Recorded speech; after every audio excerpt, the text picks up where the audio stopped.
The mountains sprawled endlessly before the eye, their jagged peaks draped in a dense mantle of snow that shimmered under the pale sky. Tucked deep within this untamed wilderness lay a small, quiet village, its edges blurred by time, as if the modern world had forgotten its existence. Life here unfolded at a deliberate pace, dictated by the land's rhythms and the relentless turn of seasons. The villagers lived simply, drawing sustenance from the rocky soil and the forests that encircled them, their days a dance of survival against nature's whims. Among them, on the village's farthest fringe, dwelt Isolde, an elderly widow whose life had weathered as much as the land itself. Her home was a humble cabin of rough-hewn logs, its sloping roof patched with moss, built decades ago by her late husband, Gavrin. The cabin stood resolute against the howling winters and the slow grind of years, a mirror to Isolde's own enduring spirit. Yet she hadn't always faced the world alone. In years past, the cabin's walls had rung with the bright sound of laughter, its warmth kindled not just by the crackling hearth but by the presence of Gavrin and their son, Torin. Those days glowed in her memory like embers. Gavrin's deep voice recounting tales of the hunt, Torin's small hands tugging at her skirts, the three of them a fragile, perfect whole. But time, relentless and cold, had stripped that life away. Gavrin had passed long ago, taken by a fever that swept through the valley, leaving Isolde with only the echo of his touch and a heart sagging under grief's weight. Torin, their restless boy, had grown into a young man who chafed at the village's stillness. He'd left for the distant city, chasing dreams of a grander life, promising to return. At first, he kept his word. Visits sporadic but real, letters arriving filled with assurances scratched in his uneven hand. Isolde would sit by the fire, tracing his words with a trembling finger, clinging to hope. But the years wore on, and the letters grew scarce, then stopped altogether, leaving a silence that cut deeper than any blade. Now Isolde lived her days in solitude, her existence a quiet ritual. She woke before the sun pierced the horizon, her breath visible in the chill as she brewed tea from herbs she'd gathered in summer. Bitter roots and fragile leaves dried by her own hands. Her fingers, gnarled and steady, worked with a grace born of habit, tending a modest vegetable patch carved from the stubborn earth, splitting firewood with an axe Gavrin had once wielded, mending clothes so threadbare they barely held together. She'd grown used to the stillness, her own company a familiar shadow, but there were days when it pressed against her chest like a stone too heavy to lift. The villagers were kind in their way, leaving a basket of bread or a bundle of kindling at her door, nodding respectfully when she ventured into town. They admired her resilience, the way she'd carved a life from the wild alone, but they rarely lingered. Her isolation was a wall they honored, and she, in turn, rarely sought to breach it. Evenings were the cruelest stretch, when the sun dipped behind the mountains, painting the sky in hues of amber and violet. Long shadows crept across the land, and loneliness settled into her bones like frost. She'd sit by the window then, her shawl pulled tight, gazing into the vast expanse beyond her cabin, a wilderness of snow and stone that stretched to the edge of the world. The silence was a living thing, thick and unyielding, broken only by her own voice when she spoke aloud, to herself, to the ghosts of Gavrin and Torin, to the wind that rattled the panes. "Another day gone," she'd murmur, as if the words could fill the void. At night, the quiet deepened, pierced by the wind's mournful howl or the faint, eerie calls of wolves prowling the ridges. Isolde had shed her fear of the wild long ago. She'd lived among it, learned its patterns, respected its unspoken laws. Yet beneath her weathered exterior, a quiet ache persisted, a longing for something, someone, to pierce the stillness that had wrapped her life for so long. As winter loomed, the days shrank, the nights unfurling like an endless tapestry of shadow. She prepared methodically, stacking firewood in neat piles against the cabin's wall, preserving roots and berries in jars that lined her shelves. The village would soon be buried under snow, cut off from the world, a familiar isolation she'd endured countless times. She was ready for another solitary season, or so she thought. Fate, however, had woven a different thread into her story, one wild and unforeseen, poised to unravel her quiet existence. The storm arrived with little warning, earlier and fiercer than the village had braced for. Thick snowflakes swirled from a leaden sky, blanketing the land in a heavy, suffocating white. The wind roared through the pines, a relentless banshee that shook the cabin's walls and rattled its windows with icy fingers. Isolde wrapped herself in an old wool shawl, its edges frayed from years of use, and fed another log to the fire, watching the flames leap and twist in their desperate dance. She just settled into her chair, the warmth seeping into her aching joints, when a sound pricked her ears, a faint, pitiful cry, nearly drowned by the storm's fury. She paused, head tilted, brow creasing. It wasn't the deep howl of a wolf, nor the sharp bark of a fox. It was something else, something weak and pleading. Curiosity flickered within her, mingling with a pang of concern. She rose, slow but deliberate, and reached for her lantern, its brass frame cold against her palm. Pulling on her boots, cracked leather laced tight, she steeled herself and stepped into the night. The cold struck like a blade, biting through her shawl, snow swallowing her feet with each step. She held the lantern high, its feeble glow cutting through the swirling flakes as she followed the sound, her heart thudding against her ribs. The cry came again, closer now, a fragile thread in the wind's chaos. Then she saw it, a small shape half buried in a drift, curled into a shivering ball near the cabin's edge. She knelt, brushing snow aside, and her breath snagged in her throat. It was a bear cub, Fenris, she'd later call him. Tiny, too small to be alone, his damp fur clinging to a frame that trembled violently. His eyes, wide and glassy with fear, met hers, and no mother loomed nearby. Isolde knew the implications, abandoned or orphaned by the winter's cruelty. She hesitated, her mind racing. Bears were wild, dangerous. Even a cub could grow into a force beyond control. The village tales of maulings and ruined crops flashed through her thoughts. But as she looked into Fenris's pleading gaze, something within her softened. A mirror to her own solitude, a life teetering on the edge. Without pause, she scooped him up, his weight startlingly light, ribs stark beneath his thin coat. He didn't resist, his head slumping against her chest as she turned, shielding him from the wind's lash. Back inside, she laid him near the hearth, wrapping him in a blanket patched from Gavrin's old shirts. He let out a soft, broken sound, paws twitching faintly as the fire's warmth crept into him. Isolde hurried to warm milk over the flames, pouring it into a shallow bowl. Sitting beside him, she dipped her fingers into the liquid, pressing them to his mouth. At first, he was too weak to respond, his tongue limp, but after gentle persistence, he licked the drops, a spark of life flickering back. Encouraged, she tilted the bowl, and slowly he drank, his shivering easing as warmth returned. Isolde watched, a quiet wonder settling over her. For years, she'd spoken only to shadows and trees, but now this small, helpless creature relied on her. A tether to a world she'd thought closed off. A rare smile touched her lips as she ran a hand over his fur, feeling his faint heartbeat. "You're a fighter, little one," she whispered, her voice a soft balm. Fenris huffed, curling tighter into the blanket, and in that moment, Isolde knew she'd changed their fates, though this was only the beginning. The early days were a fragile struggle.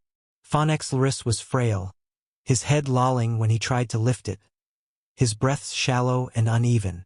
But Isolde refused to let him slip away. She kept him swaddled in blankets by the fire, feeding him milk in careful doses throughout the day, her hands steady despite their tremble. At night, she'd wake in the dark, peering over the bed's edge to ensure he still breathed, a strange maternal pull rooting in her chest. She'd murmur to him, nonsense at first, then stories of Gavrin's hunts, Torin's childhood antics, as if her voice could anchor him to life. Slowly, strength returned. His legs, once useless, began to stir with purpose, pushing against the floor. He'd wobble around the cabin, sniffing at the worn planks, tumbling into chairs or nudging the hearthstones with a clumsy snout. His awkwardness drew laughter from Isolde, a sound so foreign it startled her, a crack in the shell of her solitude. As days stretched into weeks, Fenris grew bolder, a shadow at her heels. When she knelt in the garden, coaxing life from frozen soil, he'd sit nearby, watching with curious, dark eyes that gleamed like polished stone. When she ventured out to gather wood, he'd waddle after, struggling through snowdrifts that swallowed his small frame, his determination fierce despite his stumbles. He was still tiny, but a quiet tenacity shone through, a spark Isolde recognized, a fighter's spirit mirroring her own. One evening, as the fire cast flickering shadows across the cabin, she sat with him curled beside her chair. "Fenris," she said aloud, testing the name that had bloomed in her mind. A word from an old tale Gavrin once told, a creature of strength and mystery. Fenris lifted his head, ears twitching, huffing as if in agreement. From that night, he was no longer a stray wild thing. He was hers, a bond sealed in the quiet of that shared moment. The village buzzed with unease when whispers of Isolde's companion reached them.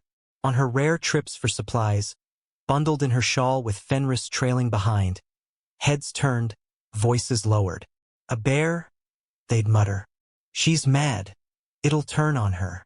Vera, an elder with a voice like dry leaves, warned her outright one day by the well. "You're tempting fate, Isolde. That beast will grow claws and hunger." Others nodded, recounting tales of bears tearing through livestock, leaving blood in the snow. But Isolde didn't flinch. She'd seen Fenris's fear when she found him, felt his trust as he pressed against her for warmth. He wasn't the monster they feared. She'd smile, soft and knowing, and return to her cabin, their warnings dissolving in the wind. Fenris was different. She felt it in her bones. Weeks melted into months, and Fenris grew swiftly.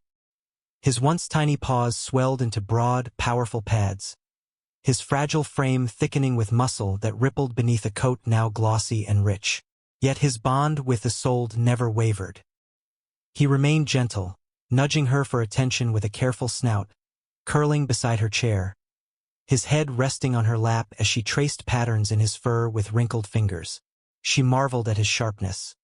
He learned her routines, waiting by the door when she fetched water, pawing at the porch steps when she sat outside to watch the dusk. Sometimes, she'd catch him staring, his gaze deep and steady, almost human in its weight. A silent understanding passing between them. Winter gave way to spring, the snow retreating to reveal tender shoots, and Fenris became a towering presence in her life. No longer a cub, he could snap a branch with a casual swipe, his size enough to dwarf the cabin's low door. Yet he never turned on her. If anything, he became her shield.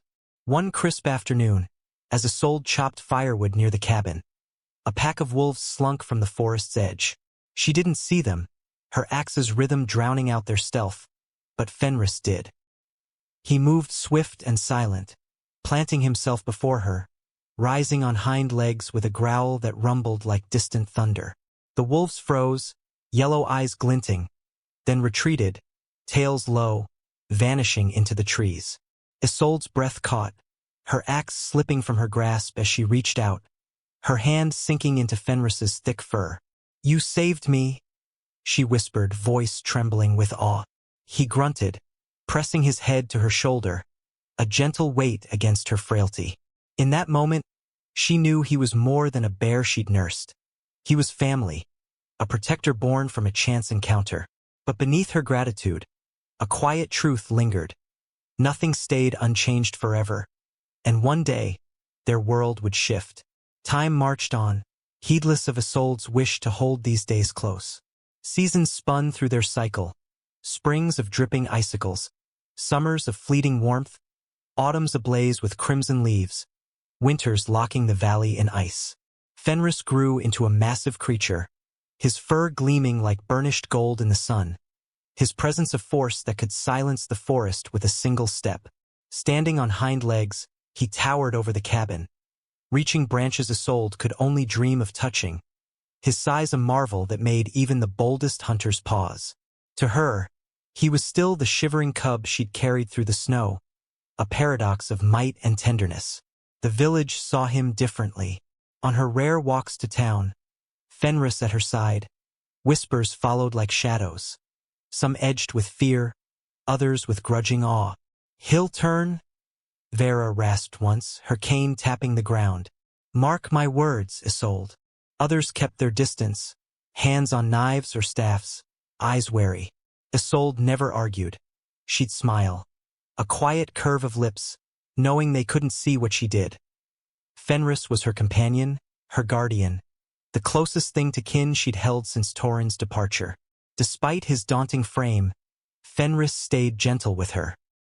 He'd drag fallen logs to the cabin, sparing her the strain, his massive paws handling them with care. If she dropped a tool, a spoon, a scarf, he'd retrieve it with his teeth, laying it at her feet like an offering. He understood her in ways words couldn't capture, tilting his head when she spoke, dark eyes tracking her every move. When she laughed, he'd huff, a sound like agreement. When sadness crept in, he'd sense it, resting his heavy head on her lap as she sat by Gavrin's empty rocking chair, staring into the fire. Years slipped by, and though Fenris remained a pillar of strength, Isolde did not. Her hands, once deft, now shook when she gripped a teacup. Her steps faltered, her back bent under time's weight. The cold that once braced her now gnawed at her bones, sending shivers she couldn't shake. Fenris noticed. Where he'd once roamed the forest's edges, he now lingered close, nudging her upright when she stumbled, pacing beside her with a patience that matched her slowing gait. She knew her time was waning. Death didn't frighten her. She'd lived a life full of love and loss, and Fenris had rekindled a warmth she'd thought extinguished. One evening, as they sat on the porch, the sun sinking behind the peaks in a blaze of gold, she ran her fingers through his fur, its texture a comfort against her frail skin. "You'll be alone again one day, my dear," she murmured, voice barely a whisper. Fenris pressed against her, a deep sound rumbling from his chest, as if to argue. She closed her eyes, feeling his heat, hoping he'd understand when she was gone. That night, the fire crackled softly as she lay in bed, blankets tucked tight around her thin frame. Fenris curled near the door, his massive form a sentinel, his breath steady in the quiet. The wind sighed outside, rustling the trees, and Isolde drifted off, her heart full, her body spent. She didn't wake. Morning sun filtered through the cabin's slats, casting golden streaks across the floor, touching Isolde's still hands, her breath silenced in the night. Fenris stirred, huffing softly, rising to his usual vigil, waiting for her to rise, to brew tea, to sit by the window. But she didn't move. He padded to the bed, whimpering low, nudging her hand with his nose, expecting her sleepy murmur, the stroke of her fingers. Silence answered. A guttural moan tore from him, a sound of raw sorrow that filled the cabin, shaking the air. He nudged harder, pressing his snout to her cheek, but she remained still, cold, unreachable. Fenris couldn't fathom death as humans did, but he knew absence, felt the void where her presence had been. For the first time since she'd found him, he was alone, the weight of it crushing. The village remained oblivious to Isolde's passing for days. She rarely ventured in, her absence unremarkable at first. It was Caliph, a neighbor who'd traded firewood with her, who grew uneasy at the smokeless chimney. Approaching the cabin, a chill settled in his chest. The door swayed ajar, creaking in the wind. He called her name, voice swallowed by the stillness, then froze. Fenris sat beside the bed, massive and motionless, his dark eyes locked on Isolde's lifeless form. The air thrummed with unspoken grief, heavy and thick. Caliph edged forward, but Fenris growled. A deep, resonant warning that rooted him in place, hairs rising on his neck. The bear wouldn't let anyone near. Word raced through the village. People gathered outside, whispering, uncertain. Many had dreaded this, expecting Fenris to turn wild, but this wasn't rage. It was mourning. He didn't rampage or roar. He stayed, curled protectively around the bed, as if his bulk could hold back what had already taken her. Days crawled by and Fenris didn't falter. He didn't eat, didn't drink, his breath slowing as his strength ebbed. Villagers watched, torn. Some pitied him, others feared what he might become. One evening, as the sun bled into the mountains, Fenris moved. With deliberate slowness, he rose, his massive paws silent on the floor. Taking the edge of Isolde's blanket in his teeth, he lifted her, gentle as if she were glass, and carried her out. The villagers, stunned, watched as he walked. Not toward them, not into the wild, but to a place only he knew, a place tied to her. They stood frozen as he bore her through the snow, his steps a sacred procession, no one daring to interrupt the moment's wait. Fenris carried her to the hill overlooking the valley, a spot Isolde had loved, where she'd sat wrapped in her shawl, watching the sun fade, her gaze lost in the horizon as if seeking Gavrin or Torin. He laid her down, nudging her still form, a futile hope in his touch. She didn't stir. A long, mournful sound rumbled from his chest, deep, haunting, a cry of loss that echoed across the slopes. Villagers followed at a distance, drawn by awe. "I've never seen this." Lasara, an elder, breathed, her voice trembling. Fenris sat, hunched over Isolde, shielding her from the cold as night fell, stars piercing the dark. Hours passed, the temperature plunging, but he didn't waver. Some urged action, to take her for burial, but his growl, firm yet not fierce, silenced them. This was his farewell. Under moonlight, Fenris began to dig. Not with wild fury, but with care, his claws carving into the frozen earth. The villagers watched, breathless. As he worked tirelessly, muscles straining, breath clouding in the frigid air. He shaped a grave, imperfect, rough-edged, but deep enough to cradle her. With a final glance, he lowered Isolde in, nudging her blanket as if whispering goodbye, then covered her with soil, paws gentle despite their power. When it was done, he sat, unmoving, guarding the mound as if she still needed him. He didn't eat, didn't sleep, just mourned, the wind carrying his sorrow through the valley. Villagers left food near the hill's base, but he ignored it, his eyes fixed on the grave, the fire that had once defined him fading. Days later, a heavy snowfall cloaked the valley, and Fenris remained, his fur white with frost, the grave pristine beneath his watch. The villagers murmured. Some believed he'd stay until he joined her, others that he'd reclaim the wild. But Fenris had no kin beyond Isolde, no life beyond her care. He'd never hunted, never roamed free like other bears. On the third day he rose, his shadow long across the snow. He gazed at the grave one last time, a silent farewell, then turned, walking into the forest with heavy, burdened steps. The villagers didn't follow, watching him fade into the trees. A creature once feared, once protector, now a ghost of himself. Yet his story didn't end there. Years passed, and tales of a lone bear spread. Travelers spoke of Fenris wandering the mountains, massive yet gentle, never raiding livestock or threatening lives, just roaming as if searching for what he'd lost. On quiet nights, under a full moon, some swore they saw his silhouette on the hill, sitting sentinel over Isolde's grave, a hulking shadow against the sky. Others claimed he'd vanished into the wild's deepest reaches, beyond human tread. The village changed, new faces arrived, homes rose, paths widened. But Isolde's cabin stood untouched, a weathered shrine to their bond. Children grew up on the tale, eyes wide as elders like Lasara recounted it, voices hushed with reverence.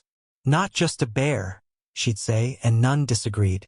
Travelers paused at the cabin, marveling at its stillness, some finding fresh paw prints near the hill Fenris. They'd whisper, returned again. Others heard mournful rumbles in the dark, echoes of a grief that lingered. Jorin, Torin's brother, came back too late, standing before the cabin's silent door, regret a bitter taste. At the hill, he found her grave pristine, untouched by time, guarded through the years. Kneeling, he felt a presence. Nothing seen, just wind. But new Fenris still watched. The legend grew. A bond defying nature, love transcending species, whispered across generations. Somewhere, on moonlit nights, a lone bear roamed, seeking the only home he'd known, a testament to a connection that time couldn't erase. If this tale of Isolde and Fenris stirred you, countless stories of love, loyalty, and unexpected bonds await. Tales that bridge human and wild, tugging at the heart and thrilling the soul. Subscribe and stay tuned for more.